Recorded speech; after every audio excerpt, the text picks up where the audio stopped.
Basa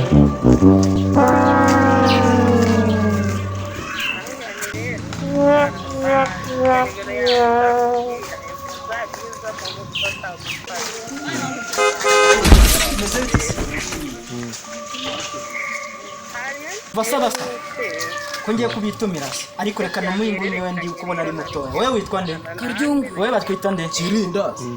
Okay, nanjye banyita Toxic. Ngiye kubitumira ku muhungu wanjye rero. Mba mwitumira ku muhungu wanjye.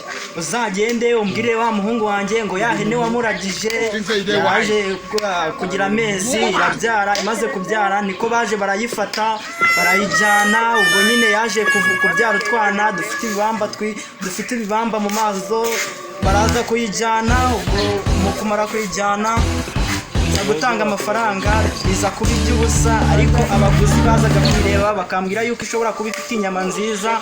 Ubwo ngubwo nyine nuko byagenze. Umbwirire umuhungu wanjye. Tokizi ibyo hereho nabyibagiwe. Ariko ufite gome mu mutwe.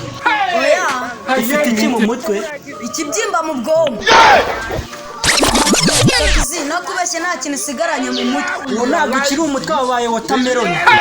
Ubwo nabajije umutoya nkumva ntabyazi, yizere yuko we mukuru wabyumvishije. Harya navuze gute? Uyu nguyu aracyari umwana mu mutwe. Giye byose mba nabibitse mu mutwe. Si utubwiye ngo tugende tukubwirire umuhungu yuko ku munsi mukuru nta kintu cyo kurya dufite, tuzarya imineke, tukarya avoka, tukarya n'amandazi, sibye ko nabyo bizadutera mu nda bakatujyana kwa muganga. Iyo baguta mu nkambi bakazana shitingi tuba twiyanikira amasaka.